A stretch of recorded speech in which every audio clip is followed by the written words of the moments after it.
നിങ്ങൾ ലോകമെങ്ങും പോയി സുവിശേഷം അറിയിക്കുവാൻ എന്ന് അരുൾ ചെയ്ത ക്രിസ്തുനാഥൻ്റെ തീഷ്ണതയിൽ ജ്വലിച്ച് ക്രിസ്തു ശിഷ്യനായി തോമാസ് ലീഹായുടെ പാദങ്ങൾ പിന്തുടർന്ന് ഭാരത മണ്ണിൽ ഇനിയും ക്രിസ്തുവിനെ അറിയാത്ത ഇടങ്ങളിൽ ക്രിസ്തു ശിഷ്യനായി മാറിയ ഫാദർ ജെൻസൺ ലാസ്ലേറ്റിൻ്റെ മിഷൻ അനുഭവങ്ങൾ ക്രിസ്തുവിലേക്ക് അദ്ദേഹത്തെ കൂടുതൽ അടുപ്പിക്കുകയായിരുന്നു. ലാസലേറ്റ് സന്യാസ സഭ ഇന്ത്യയിൽ ആരംഭിച്ചതിന് ശേഷം സഭയുടെ ഒരു വലിയ സ്വപ്നമായിരുന്നു ആന്ധ്രാപ്രദേശിൽ ഒരു മിഷൻ ആരംഭിക്കുക എന്നുള്ളത്. അതിന് മുന്നോടിയായിട്ടാണ് ഞാനടക്കമുള്ള എൻ്റെ സഹപാഠികളെ സഭ ആന്ധ്രയിലേക്ക് ദൈവശാസ്ത്രം പഠിപ്പിക്കാനായിട്ട് വിട്ടത്.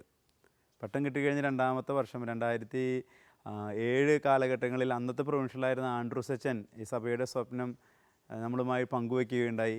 അങ്ങനെ ഒരു മിഷൻ ആരംഭിക്കുക, അതിൻ്റെ ഒരു ഉദ്ദേശത്തോടുകൂടി ഞാനും ആൻഡ്രൂസ് അച്ഛനും ആന്ധ്രയിലെ പല രൂപതകളിലൂടെ പോവുകയാണ്. മെത്രാന്മാരെ കാണുന്നു. ചിലർ പറഞ്ഞു നിങ്ങളുടെ സാന്നിധ്യം ഇവിടെ ആവശ്യമില്ല. ചിലർ തന്ന സ്ഥലം എന്ന് പറയുന്നത് ഒരു പക്ഷേ അന്നത്തെ സാഹചര്യം അനുസരിച്ച് നമുക്ക് ശുശ്രൂഷ ചെയ്യാൻ വളരെ ബുദ്ധിമുട്ടുള്ള സ്ഥലങ്ങളായിരുന്നു. അങ്ങനെ അവസാനം നമ്മൾ എത്തിച്ചേരുന്നത് വിശാഖപട്ടണം രൂപതയിലാണ്. വിശാഖപട്ടണം രൂപതയിലെ മെത്രാനച്ചൻ കാഗിത്താപ്പ് മരിയദാസ് പിതാവ് വളരെ സന്തോഷത്തോടെ ഞങ്ങളെ സ്വീകരിച്ചു. അങ്ങനെ മെത്രാനച്ചൻ്റെ ആഹ്വാനപ്രകാരം ബാംഗ്ലൂരിലുള്ള ഞങ്ങളുടെ പ്രൊവിൻഷ്യൽ ഹൗസിൽ നിന്ന് വലിയ ആഘോഷമായി, സഭയുടെ ഒരു സ്വപ്ന സാക്ഷാത്കാരമല്ലേ, ആഘോഷമായിട്ട് എന്നെ പ്രൊവിൻഷ്യാളച്ചനും അന്നത്തെ കൗൺസിലർ അച്ഛന്മാരൊക്കെ കൂടി ആന്ധ്രാപ്രദേശിലേക്ക് യാത്ര അയക്കുകയാണ്. വിശാഖപട്ടണം മെത്രാസന മന്ദിരത്തിൽ ഞങ്ങളെത്തി പുതിയ മിഷൻ ആരംഭിക്കുവാനായിട്ട്. അവിടെ എത്തിക്കഴിഞ്ഞപ്പോൾ പിതാവ് പറയുക, നിങ്ങൾക്ക് തരാമെന്ന് ഏറ്റ സ്ഥലം എനിക്കിപ്പോൾ തരാൻ പറ്റില്ല, അതെനിക്കൊരു തെറ്റ് പറ്റിപ്പോയതാ, ഞാൻ നിങ്ങൾക്ക് വേറൊരു സ്ഥലം തരാമെന്ന്. ശരിക്കും ചങ്ക് തകർന്നു പോകുന്നൊരു അവസരം, ഒരു നിമിഷങ്ങളായിരുന്നു അത്. എന്താ കാരണം എന്ന് വെച്ച് കഴിഞ്ഞാൽ, നമ്മൾ വലിയ ആഗ്രഹത്തോടുകൂടി ഒരു സ്ഥലം തുടങ്ങാനായിട്ട് പോകുന്നു. അവിടേക്ക് നമ്മൾ ചെല്ലുമെന്ന് എല്ലാവരോടും പറയുന്നു. അതൊക്കെ പ്രിൻ്റ് ചെയ്ത് വന്നു സഭയുടെ ഞങ്ങളുടെ സഭയുടെ ഔദ്യോഗിക അറിയിപ്പ് രേഖകളിലൊക്കെ. പക്ഷേ അവിടെ ചെന്നപ്പോൾ പറയുകയാണ് ഈ സ്ഥലം നിങ്ങൾക്ക് വേണ്ടിയിട്ടല്ല എന്നുള്ളത്. വല്ലാത്തൊരു വിഷമം തോന്നി. അന്ന് രാത്രി ഞാനിപ്പോഴും ഓർക്കുന്നുണ്ട്, അന്ന് പോയ അച്ഛന്മാരും ഞങ്ങളൊക്കെ കൂടി വിശാഖപട്ടണം രൂപതയുടെ പൂമുറ്റത്തിരുന്ന് മാതാവിൻ്റെ ഒരു രൂപമുണ്ട് അവിടെ ഇരുന്ന് ഞങ്ങൾ കൊന്ത ചൊല്ലി പ്രാർത്ഥിച്ചു, മാതാവ് ഏതാണ് അങ്ങയുടെ വഴിയെന്ന്, ദൈവത്തിൻ്റെ വഴിയെന്ന് തെളിയിച്ച് തരണേ. പിറ്റേ ദിവസം പിതാവ് രാവിലെ ഞങ്ങൾ വീണ്ടും വിളിച്ചിട്ട് പറഞ്ഞു, നിങ്ങൾക്ക് ഞങ്ങളുടെ രൂപതയിൽ തന്നെ ഈസ്റ്റ് ഗോദാവരി ജില്ലയിലെ കുറച്ച് മേഖലകൾ, മിഷൻ പ്രദേശങ്ങൾ കാണിക്കുവാനായിട്ട് ഇവിടുത്തെ രൂപതയിലെ അച്ഛന്മാരെ കൂടെ നിങ്ങൾ അയക്കാം, പോയി കണ്ട് ഇഷ്ടപ്പെട്ട് കഴിഞ്ഞാൽ അത് നിങ്ങൾക്ക് തരാമെന്ന്. അങ്ങനെ ഞങ്ങൾ പിതാവിൻ്റെ ആഗ്രഹപ്രകാരം വീണ്ടും പോവുകയാണ്. പക്ഷെ ഉള്ളിൻ്റെ ഉള്ളിൽ എനിക്ക് ഭയങ്കര നൊമ്പരമായിരുന്നു, ഈ പിതാവിനെ അങ്ങനെ വിശ്വസിക്കാൻ പറ്റും? പിതാവ് ഒരിക്കൽ വിളിച്ചിട്ട് പറഞ്ഞ് തരാമെന്ന് പറഞ്ഞ സ്ഥലം തന്നില്ല. പക്ഷേ എന്തുകൊണ്ടോ അങ്ങനെ ഞങ്ങൾക്കൊരു സ്ഥലം ഇഷ്ടപ്പെട്ടിട്ട് പിതാവ് പറഞ്ഞു അത് നിങ്ങൾക്ക് തരാം, ഒരു മാസം അച്ഛൻ ആ പള്ളിയിൽ പോയി താമസിക്കട്ടെ, ഒരു വില്ലേജ് വിഭജിച്ച് പുതിയ ഇടവകയാക്കി തരാമെന്ന് പറഞ്ഞത്. അങ്ങനെ ഈസ്റ്റ് ഗോദാവരി ജില്ലയിലുള്ള രാജമന്ത്രി പള്ളിയിൽ അവിടെ പോയി താമസിച്ചു, ഗോദാവരി പള്ളിയിൽ പോയി താമസിക്കുകയാണ്. 1 മാസമെന്ന് പറഞ്ഞു, 2 മാസമെന്ന് പറഞ്ഞു, 3 മാസം താമസിച്ചിട്ടും പിതാവ് ഈ മിഷൻ പ്രദേശം ഞങ്ങൾക്ക് വേല ചെയ്യുവാനായിട്ട് എഴുതി തരികയോ ഒന്നും ഉണ്ടായിരുന്നില്ല. വല്ലാത്തൊരു മാനസിക അവസ്ഥയിലൂടെയാണ് കടന്നു പോയിക്കൊണ്ടിരുന്നത്. അവസാനം ഞാൻ അന്നത്തെ പ്രൊവിൻഷ്യലായിരുന്ന ആൻഡ്രൂസ് അച്ഛനോട് പറഞ്ഞു, ആൻഡ്രൂസ് അച്ഛാ നമുക്കിത് അവസാനിപ്പിക്കാം, എനിക്ക് വലിയ പ്രതീക്ഷയൊന്നുമില്ല, പിതാവ് തരുന്നു വലിയ പ്രതീക്ഷയൊന്നുമില്ല എന്ന് പറയുക. അച്ഛൻ എൻ്റെ വാക്ക് കേട്ടിട്ട് അന്തരായ മിഷൻ അവസാനിപ്പിക്കുക എന്നുള്ള ആഗ്രഹത്തോടു കൂടി നമുക്ക് വിശാഖപട്ടണം നിന്ന് മറ്റൊരു രൂപതയിലേക്ക് പോകാമെന്നുള്ള ആഗ്രഹത്തോടു കൂടി അച്ഛൻ വരികയാണ്. അപ്പോൾ ഇപ്പോഴും ഓർക്കുന്നുണ്ട്, TOR സഭയിലെ ഒരു വർഗീസ് അച്ഛൻ എപ്പോഴും എന്നോട് പറയുമായിരുന്നു, വിശാഖപട്ടണത്താണ് കിട്ടുന്നതെന്നുണ്ടെങ്കിൽ അത് നല്ല ഒരു സാന്നിധ്യമാണ്, അവിടെ പിടിച്ചു നിൽക്കാനായിട്ട് പരിശ്രമിക്കുക. അങ്ങനെ 2008 ജൂൺ മാസം 10-ാം തീയതി വിശാഖപട്ടണം രൂപതയിലുള്ള മിഷൻ അവസാനിപ്പിക്കുക എന്ന ലക്ഷ്യത്തോടു കൂടി പ്രൊവിൻഷ്യലച്ഛനെത്തി. ഞാനും പ്രൊവിൻഷ്യലച്ഛനും പിതാവിൻ്റെ മുമ്പിലിരിക്കുക, രാത്രിയാണെന്ന് ഓർക്കണമേ, അത്താഴത്തിന് ശേഷമാണ് മീറ്റിംഗ്. പ്രൊവിൻഷ്യലച്ഛൻ കരങ്ങൾ കൂപ്പിക്കൊണ്ട് പിതാവിനോട് പറഞ്ഞു, പിതാവ് ആദ്യം പറഞ്ഞ സ്ഥലം ഞങ്ങൾക്ക് തന്നില്ല, രണ്ടാമത് പറഞ്ഞ സ്ഥലം 1 മാസമായി, 2 മാസമായി, 3 മാസമായി, ഇതുവരെ അതിനൊരു നടപടിയായില്ല. ഞാനതുകൊണ്ട് എൻ്റെ അച്ഛനെ ഇവിടെ നിന്ന് മറ്റൊരു രൂപതയിലേക്ക് കൊണ്ടുപോകുക എന്നുള്ള ആഗ്രഹത്തോടെയാണ് വന്നിരിക്കുന്നത്. പിതാവ് ഇനിയെങ്കിലും കരുണ കാണിക്കണം. പിതാവ് പറഞ്ഞു, ആര് പറഞ്ഞു നിങ്ങൾക്ക് ഞാൻ തരില്ലെന്ന്? ഉടനെ പിതാവ് രാത്രി, ഔദ്യോഗിക വസ്ത്രങ്ങളൊന്നും അല്ല കേട്ടോ പിതാവിൻ്റേത്, സെക്രട്ടറി അച്ഛനെ വിളിച്ചു. സെക്രട്ടറി അച്ഛനോട് പറഞ്ഞു, അച്ഛാ ഇവരുടെ രേഖകളൊക്കെ പെട്ടെന്ന് ശരിയാക്കി, നമുക്ക് ഇവർക്ക് ആ മിഷൻ എഴുതി കൊടുക്കണമെന്ന്. ശരിക്കും ആ നിമിഷങ്ങളൊക്കെ ഇപ്പോൾ ഓർക്കുമ്പോൾ വലിയ സന്തോഷമാണ്. ഏകദേശം വന്ന് രാത്രി 10 മണിക്ക് 2008 ജൂൺ 11 ഡേറ്റ് ഇട്ട് ഭരണമാസ് അപ്പസ്തോലൻ്റെ തിരുനാളിൻ്റെ ഡേറ്റ് ഇട്ട് ലാസ്ലേറ്റ് സഭയ്ക്ക് ഔദ്യോഗികമായി മിഷൻ തുടങ്ങാനുള്ള തൊറേഡു എന്ന് പറയുന്ന പാരിഷ് പിതാവ് ഞങ്ങളെ ഏൽപ്പിക്കുകയാണ്. സത്യത്തിൽ അതിജീവനത്തിൻ്റെ മാർഗം പിതാവ് ഞങ്ങളെ പഠിപ്പിക്കുകയായിരുന്നു. ഒരു മിഷണറിക്ക് വേണ്ടത് സഹനം, ആത്മസംയമനം, കർത്താവിൻ്റെ ഇടപെടലിന് വേണ്ടി കാത്തു നിൽക്കാനുള്ള ആ ദീർഘക്ഷമ, അത് പഠിപ്പിച്ചത് ഈ പിതാവ് തന്നെയായിരുന്നു. പിതാവ് അങ്ങനെ നീട്ടിക്കൊണ്ടു പോയില്ല. എനിക്ക് ഇന്ന് അന്ന് വിഷമമുണ്ടായെങ്കിലും ഇന്ന് പിന്നീടുണ്ടായ മിഷൻ അനുഭവങ്ങളൊക്കെ വെച്ച് നോക്കുമ്പോൾ സത്യത്തിൽ പിതാവ് വെട്ടി ഒരുക്കുകയായിരുന്നു. എങ്ങനെ ഭാവിയിൽ വരുന്ന പ്രതിസന്ധികളെ അതിജീവിക്കണമെന്ന് ഇപ്പോൾ തന്നെ പഠിക്കുക എന്നുള്ള പാഠം പിതാവ് പഠിപ്പിക്കുകയായിരുന്നു. പിതാവ് മരിച്ചുപോയി. ആ പിതാവ് ഇന്നിപ്പം വിശാപന രൂപതയിലുള്ളത് നല്ലവരപ്പ് പ്രകാശ് പിതാവാണ്. പക്ഷേ കായികത്താപ്പു മരിയദാസ് പിതാവിൻ്റെ ആ വലിയ ഓർമ്മകൾക്ക് മുമ്പിൽ ഇന്ന് കൂപ്പുകയും.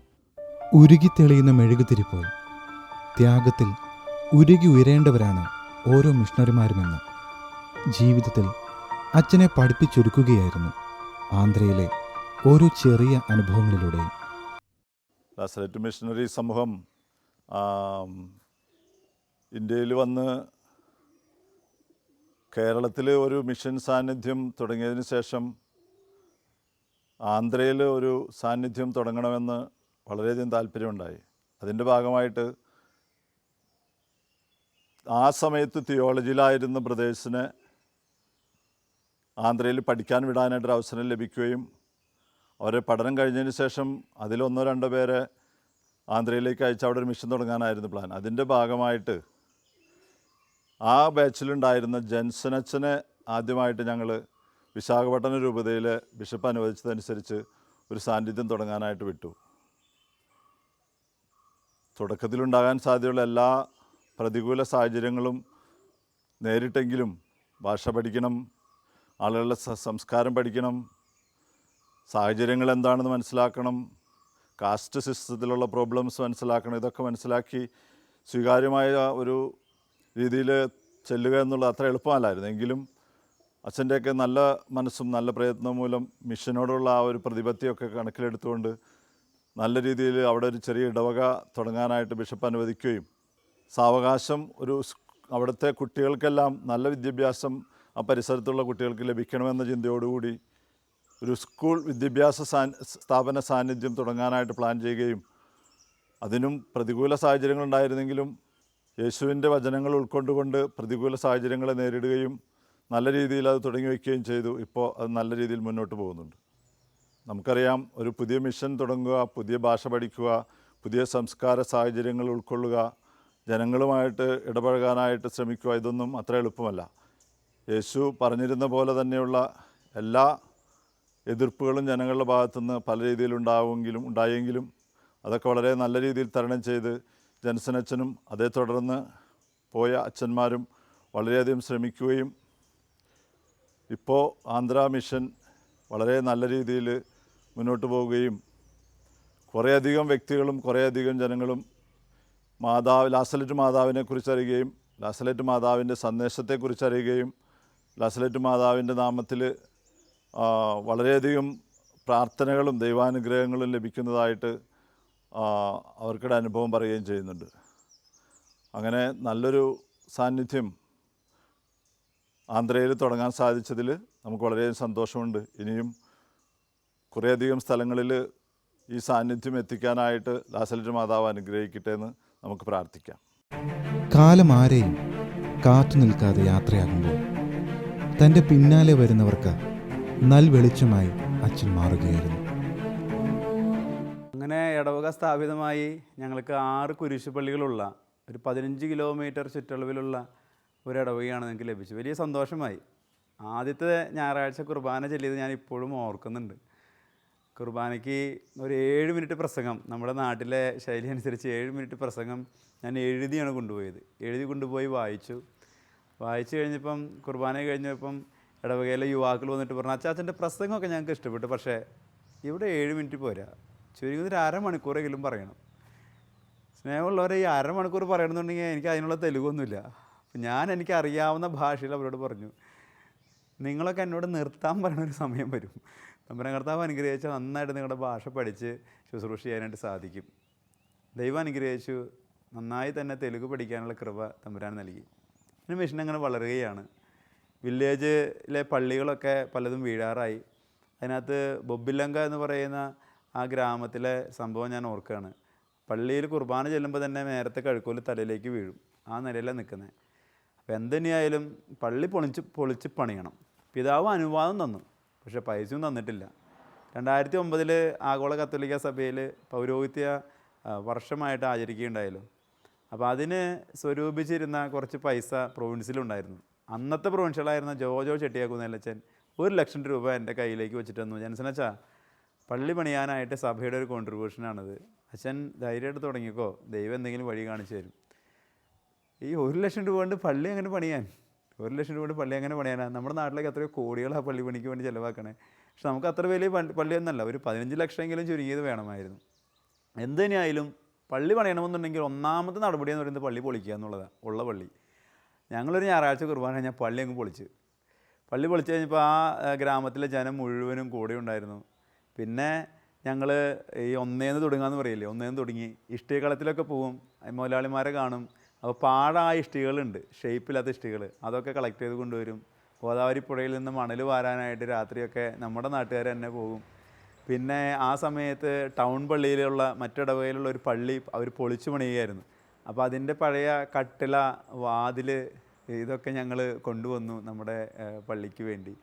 അങ്ങനെ നമ്മളറിയില്ല, ഒരു പാവപ്പെട്ടവൻ്റെ പള്ളി എങ്ങനെയാണോ നമ്മളെങ്ങനെ വീട് സ്വരുക്കൂട്ടണം, അതുപോലെ കഷ്ടപ്പെട്ട് നമ്മൾ പള്ളി പണിയാണ്. ഇതിനിടയിലാണ് ഒരു വലിയ പ്രതിസന്ധി എനിക്ക് അഭിമുഖീകരിക്കേണ്ടതായിട്ട് വന്നത്. ആ വില്ലേജിൽ തന്നെ 2 കാസ്റ്റുകാരുണ്ട്.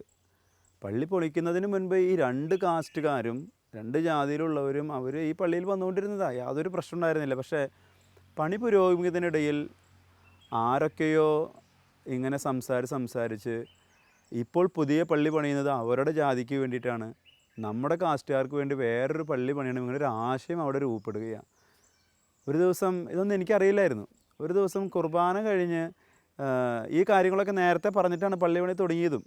ഒരു ദിവസം കുർബാന കഴിഞ്ഞ് വരുന്ന സമയത്ത് ഇവർ കുറച്ച് പേര് എന്നോട് പറഞ്ഞു, അച്ഛാ എനിക്ക് ഒരു കാര്യം സംസാരിക്കാനുണ്ട്. അപ്പം അന്ന് പള്ളി പൊളിച്ചിട്ടിരിക്കുന്ന സമയത്ത് കുർബാന എന്ന് പറയുന്നത് ഓർക്കണേ, അത് ഏതെങ്കിലും വീടിൻ്റെ മുറ്റത്ത് അല്ലെങ്കിൽ വില്ലേജിലെ റോഡിൻ്റെ ഓരം ചേർന്ന് അങ്ങനെയൊക്കെയാണ് കുർബാന. അപ്പോൾ അങ്ങനെ കുർബാന കഴിഞ്ഞ് വരുന്ന സമയത്ത് ഈ പണിയുന്ന പള്ളിയുടെ ഓപ്പോസിറ്റുള്ള പള്ളി വേണം എന്ന് പറയുന്ന ആളുകൾ ചെന്നിട്ട് എന്നോട് പറയുകയാണ്, അച്ഛാ ഞങ്ങൾക്ക് അച്ഛനോട് കുറച്ച് കാര്യങ്ങൾ സംസാരിക്കാനുണ്ട്. സ്വാഭാവികമായിട്ടും അവർ വഴിയിൽ നിൽക്കുകയാണ്. അപ്പം ഞാൻ ഇറങ്ങി, എന്നിട്ട് അവർ വട്ടം കൂടിയിട്ട് പറഞ്ഞു, അച്ഛാ ഇനി അങ്ങോട്ട് തുടർന്ന് ഈ പള്ളി പണിയുമായിട്ട് ഞങ്ങൾ സഹകരിക്കില്ല, ഞങ്ങളുടെ കാസ്റ്റിലുള്ള ആളുകൾക്ക് വേറൊരു പള്ളി വേണം. ഞാൻ പറഞ്ഞത് എങ്ങനെ ശരിയാവണേ, നമ്മൾ കത്തോലിക്ക സഭയാണ്, മാമോയിസം മുങ്ങിയതോടുകൂടി നമുക്ക് ജാതി കാസ്റ്റ് ഇതൊന്നുമില്ല, എല്ലാവരും ഇത്രയും നാൾ ഒരു പള്ളി വന്നുകൊണ്ടിരുന്നല്ലേ, ഈ പള്ളിയുടെ പേരിൽ നിങ്ങൾ വിഭജിക്കല്ലേ. അങ്ങനെ പറഞ്ഞു വാക്കുതർക്കങ്ങളായി. എന്നെ വല്ലാത്ത മോശമായ രീതിയിൽ എനിക്കെതിരെ അവർ വാക്കുകൾ ഉപയോഗിച്ചു. അങ്ങനെ എനിക്കെതിരെ കൈ ഉയർത്തി. അങ്ങനെ കുറച്ച് പ്രതിസന്ധികളൊക്കെ ഉണ്ടായി.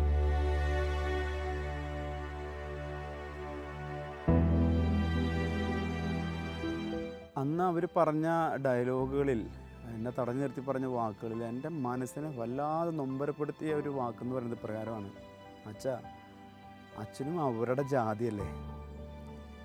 അതിൻ്റെ ഒരു വേദന എന്ന് പറഞ്ഞാലേ നമുക്കത് വിവരിക്കാൻ പറ്റില്ല. ഞാൻ ഉടനെ അവരോട് പറഞ്ഞു, എന്ത് ജാതി? ഞാൻ കേരളത്തിൽ നിന്ന് എൻ്റെ അപ്പനും അമ്മയൊക്കെ ഉപേക്ഷിച്ച് ഇവിടെ വന്നത് ദൈവത്തിൻ്റെ ഒരു ജാതി, സ്നേഹത്തിൻ്റെ ജാതി സ്ഥാപിക്കാൻ വേണ്ടിയിട്ടാണ്. ഇതെന്നെ വല്ലാതെ നൊമ്പരപ്പെടുത്തുന്നുണ്ട് കേട്ടോ.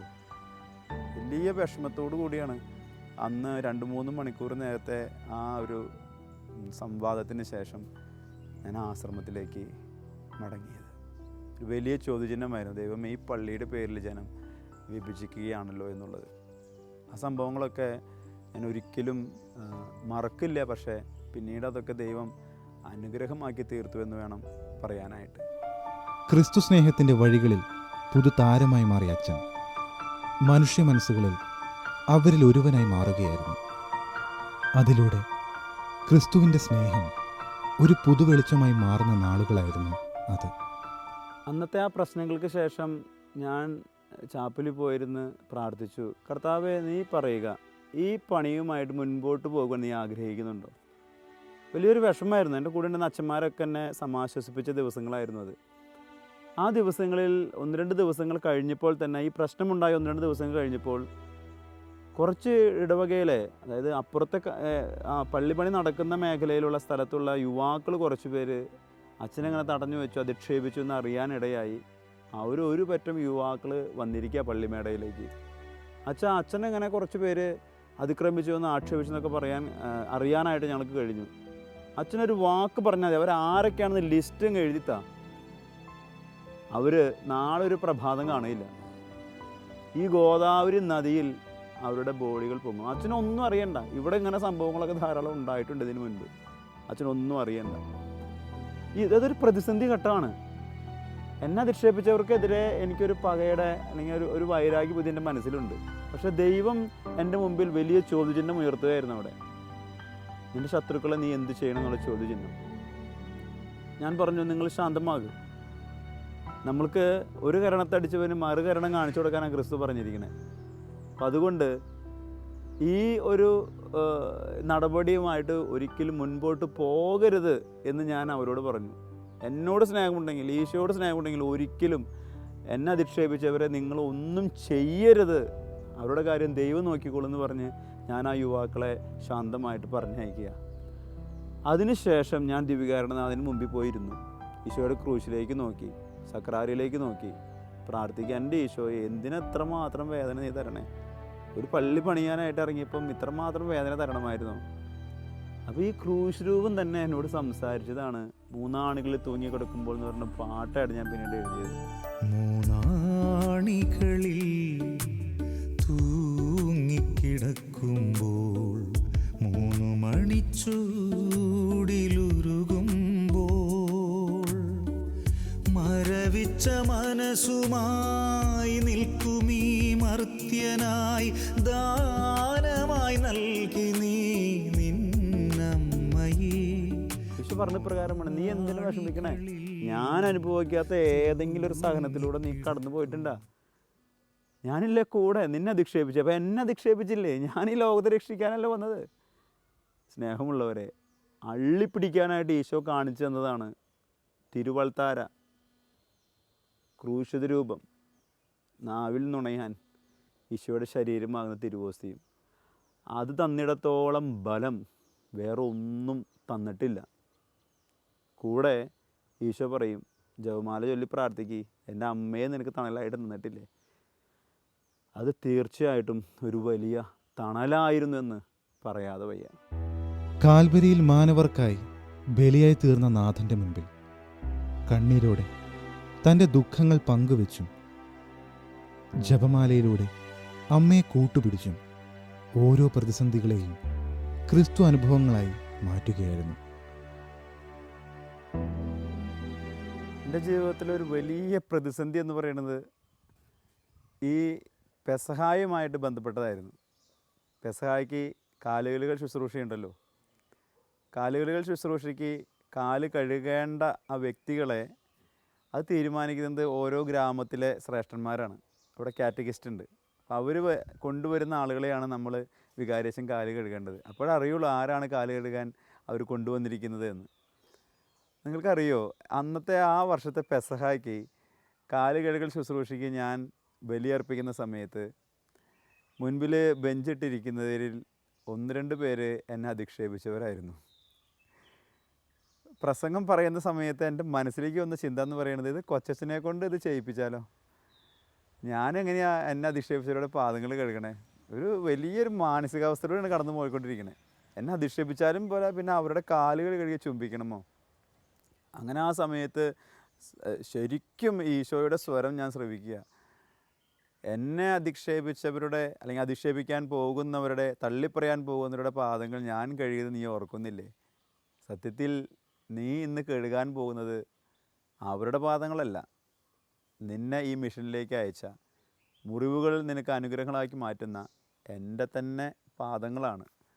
ആ പാദങ്ങൾ കഴുകുന്നതിലൂടെയാണ് നീ ക്രിസ്തുവിൻ്റെ പുരോഹിതനായിട്ട് മാറുന്നുള്ളൂ എന്ന്. അതൊരു വലിയ ഒരു ഉൾക്കരുത്താണ് എനിക്ക് നൽകിയത്. ശരിക്കും ആത്മനൊമ്പരത്തോടുകൂടി ഞാൻ അന്നത്തെ പാദം കഴുകൽ ശുശ്രൂഷ നടത്തുകയാണ്. കാല് കഴുകുന്നതിനിടയിൽ എന്നെ വേദനിപ്പിച്ചവരുടെ കാല് കഴുകി ചുംബിക്കുമ്പോൾ ഞാൻ ഈശോയോട് പറഞ്ഞു, ഈശോ ഈ ഒരു ശുശ്രൂഷയിലൂടെ ഇവരോട് വീണ്ടെടുക്കണം. ഇപ്പോഴും ഓർക്കുന്നുണ്ട്, ആ കാല് കഴുകി ചുംബിച്ചപ്പോൾ ഒരാളുടെ പാദത്തിൽ മുറിവുണ്ടായിരുന്നു. പിന്നീട് എനിക്കറിയാൻ സാധിച്ച ആ മുറിവ് ഉണങ്ങിയെന്ന്. അവൻ്റെ കണ്ണുനീര് എൻ്റെ ഷോൾഡറിൽ പതിച്ചതായിട്ട് ഞാനിപ്പോഴും അനുസ്മരിക്കുക. സ്നേഹമുള്ളവരെ, ഒരു പുരോഹിതൻ്റെയും ഒരു ക്രിസ്ത്യാനിയുടെയും ജീവിതശൈലി എന്ന് പറയുന്നത് വെറുപ്പിൻ്റെ വിദ്വേഷത്തിൻ്റെ ഒന്നും അല്ല എന്ന് ഈ മിഷൻ പ്രവർത്തനത്തിലൂടെ ഈശോ എന്നെ പഠിപ്പിക്കുകയായിരുന്നു. അത് ക്ഷമയുടെ, സ്നേഹത്തിൻ്റെയൊക്കെയാണ്. അതിലൂടെയല്ലാതെ പിന്നെ എങ്ങനെയാണ് ഒരു പുരോഹിതനും ക്രിസ്ത്യാനിയൊക്കെ ഈശോയുടെ സ്വന്തമായി തീരുക? ആരും കയറി ചെന്നിട്ടില്ലാത്ത പുതിയ ഇടങ്ങളിൽ അവിടുത്തെ സ്നേഹമായി മാറി ഒരു യഥാർത്ഥ ക്രിസ്തു ശിഷ്യനായി മാറാൻ അച്ഛൻ കൊതിയോടെ നടന്നെടുക്കുകയായിരുന്നു. അവിടത്തേക്ക് വേണ്ടി മാത്രം ഐക്യപ്പെട്ടവനായി.